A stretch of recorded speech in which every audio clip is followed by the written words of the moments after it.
All right, guys, welcome back to another video. It's your man Jay. So today we're going to be looking at the Galaxy S23. Now, this is the smaller variant of them all. And I think what you'll find is that Samsung has done a great job, once again, with all of the devices that they've pushed out. So my thoughts on this device after having it for a little bit of time is this is a sure win. Now, this was my initial purchase from Samsung when it came to the one that I wanted, because it is nice in size, and it is the same size pretty much as my iPhone 13 Pro. And you guys know that I like the smallest variant of some devices. Now, I use the word small, I use that lightly because this is a big device. It's not that small in size. As I get the Pixel 7 here, this Pixel 7 is a little bit boxy, obviously, and then, it's a little bit bigger screen, but, this is considered large, but in reality, it's not really that much larger than this device. But the fact that this has a nice size display, more of a full screen display at such a nice resolution.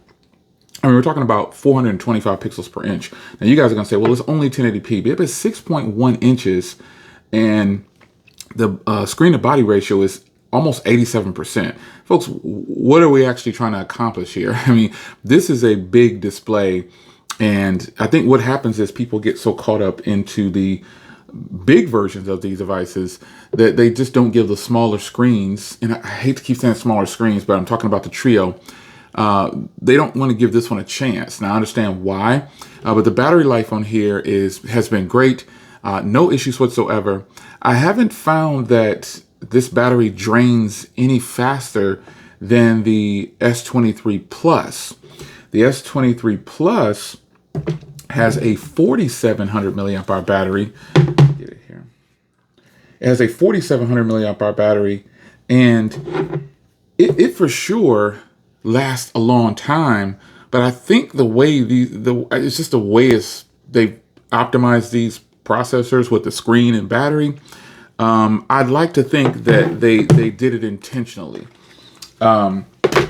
This size here is perfect to me. This is like the perfect size, and this is actually this should be like if they just have these two and these designs and put them both with the same high resolution display, and that's really what they've just joined and added on.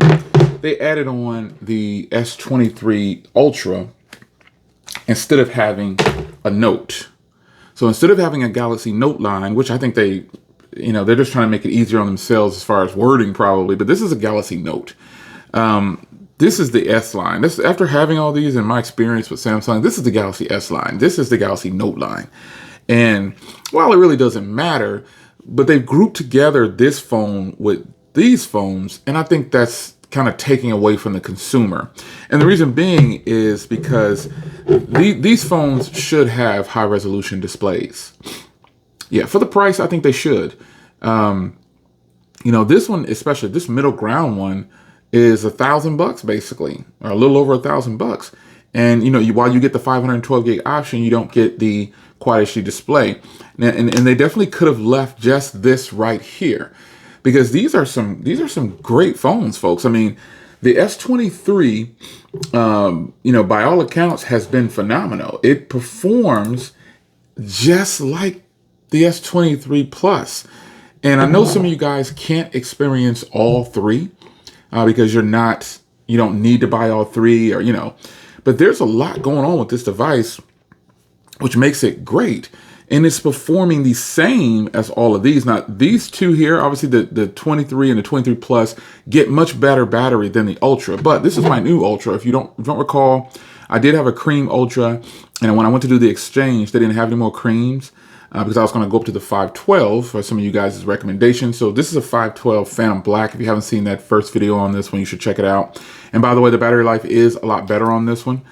Just to report that, I'll follow up again in another video. I've already done a video on the battery for the Ultra, and it's definitely something was going on with my other device. But I also had the S23 Ultra in 256 gig in cream initially on a review unit, and that battery life was fine. So nonetheless, This device here should be one that not just Samsung people, but I think everyone who doesn't want a very large device in hand, this is totally worth it. It doesn't matter what size hands you have. People frequently say this when, again, I've said this before, this size is huge to a lot of people. This 6.1 is big to a lot of people, depending on who's using the device. I've heard people say it multiple times, oh, that's way too big. That's a big phone. I'm thinking, which one do you have? And they have the smallest version of whatever we're talking about. So there's a lot to be desired here for me, for the masses, with Samsung's pricing and the way they're selling this device versus this device and this device.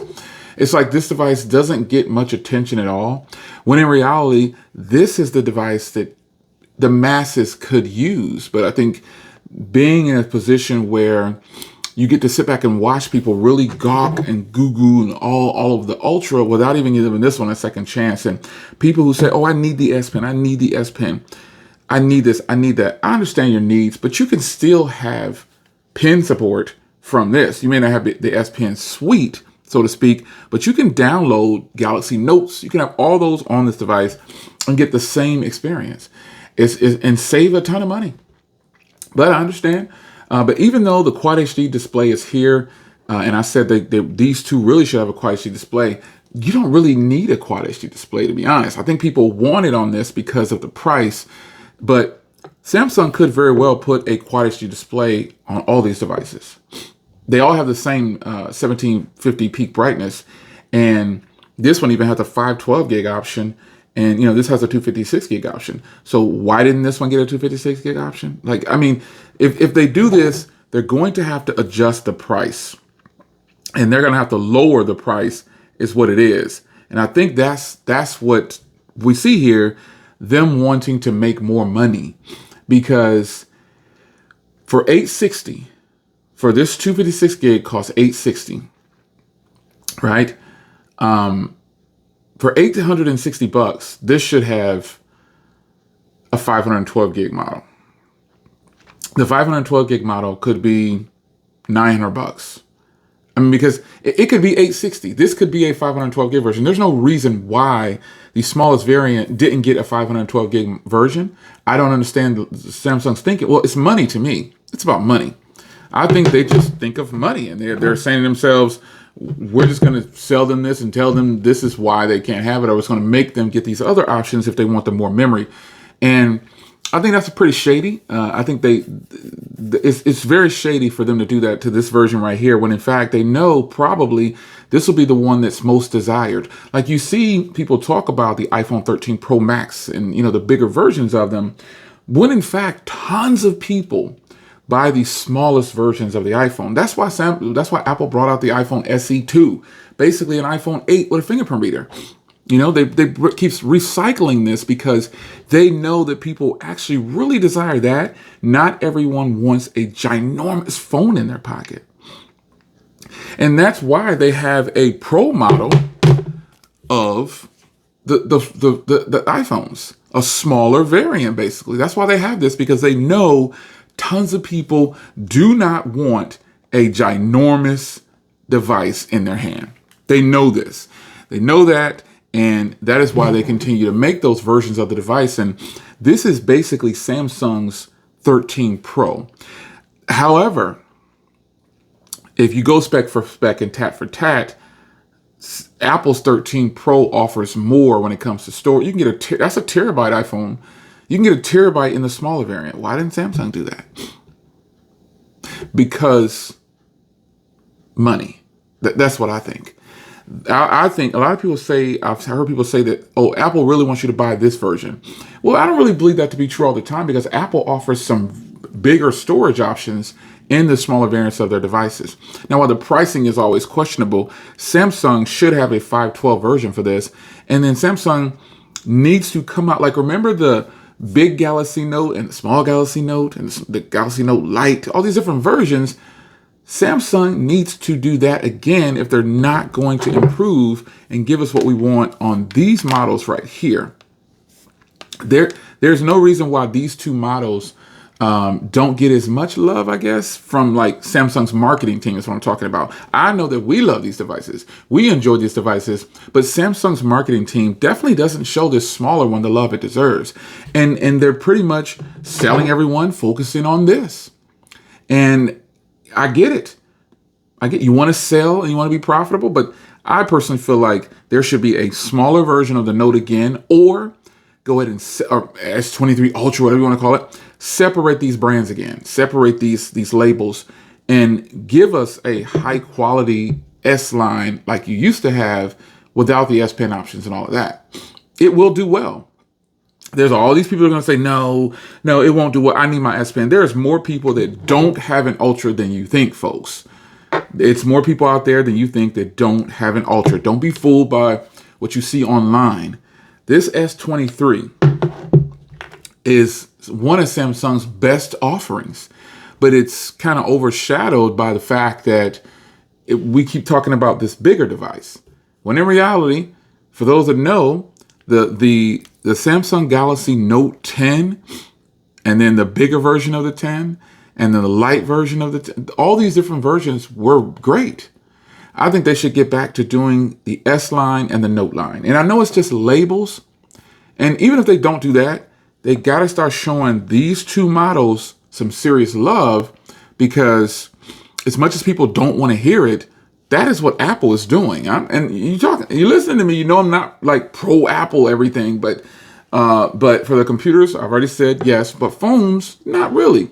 So Samsung, while people say they copy Apple a lot, I don't think they're copying. If they are copying Apple in some ways, okay, great. They're not copying Apple for me in the ways that they should. There should be a 1 terabyte version of this device. There should be a high resolution display on this device.